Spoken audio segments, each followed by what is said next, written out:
Hello everyone, आप सभी का स्वागत है आपके अपने यूट्यूब चैनल जिम्नास्टिक वाले में।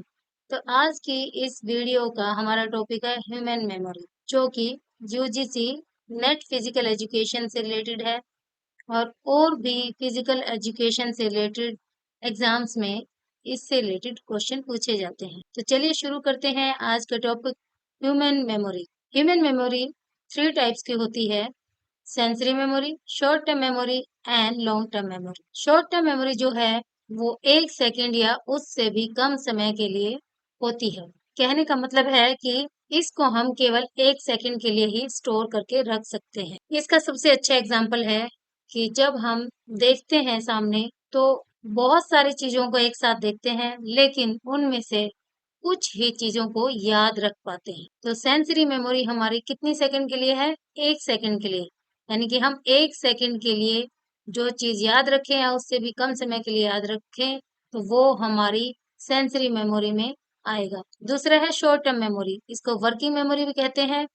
इसकी जो कैपेसिटी है वो 1 मिनट या उससे कम समय की है। कहने का मतलब है कि वो चीजें, वो वस्तुएं, वो लैंग्वेज, वो वर्ड्स जो हम 1 मिनट के लिए अपनी मेमोरी में स्टोर करके रख सकते हैं, उसे हम शॉर्ट टर्म मेमोरी में काउंट करेंगे और इसे वर्किंग मेमोरी भी कहते हैं। दोस्तों, अगर बार बार उन चीजों को हम रिवाइज करें या जो हमारे इंटरेस्ट की चीजें होती हैं, जिन चीजों में हमें मजा आता है, जिस लैंग्वेज में हमें मजा आता है, जो चीज हमें अच्छी लगती है, अगर हम बार बार उनको दोहराएं या उनको देखें, उनको समझें, उनके बारे में सोचें, तो धीरे धीरे वो चीज हमारी लॉन्ग टर्म मेमोरी में चली जाती है, जो कि थर्ड पार्ट है ह्यूमन मेमोरी का।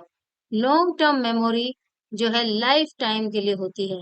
कहने का मतलब है कि जो चीजें हमें हमेशा के लिए याद हो जाती हैं, हमेशा के लिए जिसको हम स्टोर करके रख सकते हैं, वो हमारी लॉन्ग टर्म मेमोरी का हिस्सा बन जाती है। अब लॉन्ग टर्म मेमोरी दो तरह की होती है: एक्सप्लिसिट एंड इम्प्लिसिट।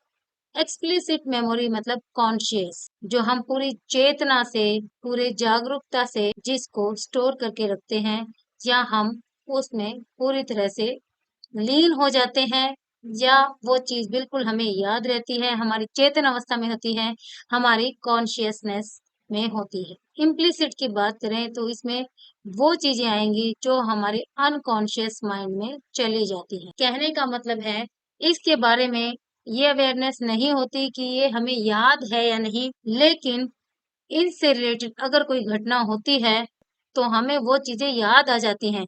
यानी कि कहीं ना कहीं वो सुप्त अवस्था में है, और दूसरे शब्दों में हम कह सकते हैं हाइबरनेशन इसका बेस्ट एग्जांपल है। दोस्तों, हम ये भी बोल सकते हैं कि वो चीजें हमारी अनकॉन्शियस, अचेतन माइंड में कहीं ना कहीं होती है, बट हमें पता नहीं होता। समय आने पर या वैसी सिचुएशन आने पर अपने आप ही उनको हम रिकलेक्ट कर लेते हैं। एक्सप्लिसिट मेमोरी का फर्दर पार्ट है डिक्लरेटिव मेमोरी, या इसे हम दूसरे शब्दों में डिक्लरेटिव मेमोरी भी कह सकते हैं, जिसमें फैक्ट्स एंड इवेंट्स आते हैं। दूसरी तरफ इम्प्लिसिट मेमोरी की बात करें तो इसका सब पार्ट है प्रोसीजरल मेमोरी, और इसे हम प्रोसीजरल मेमोरी के नाम से भी जान सकते हैं। एक्सप्लिसिट मेमोरी का पार्ट है डिक्लरेटिव मेमोरी, जो आगे दो हिस्सों में बटी है: episodic memory and semantic memory. Episodic memory, जैसा कि नाम से ही पता चल रहा है, एपिसोड कोई इवेंट्स, कोई एक्सपीरियंस जो हम नहीं भुला पाते और हमारी लॉन्ग टर्म मेमोरी में हमेशा के लिए रह जाता है। क्योंकि आप अगर पीछे जाकर देखें तो ये डिक्लेरेटिव का पार्ट है, डिक्लेरेटिव एक्सप्लिसिट मेमोरी का पार्ट है, और एक्सप्लिसिट जो है वो हमारी लॉन्ग टर्म मेमोरी का हिस्सा है। दूसरा डिक्लेरेटिव मेमोरी का जो पार्ट है वो है सिमेंटिक मेमोरी, जिसमें फैक्ट्स एंड कंसेप्ट्स आते हैं।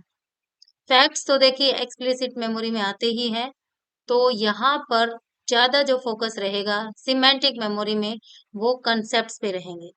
तो दोस्तों, आज इतना ही। नई वीडियो में फिर हाजिर होंगे नए टॉपिक के साथ।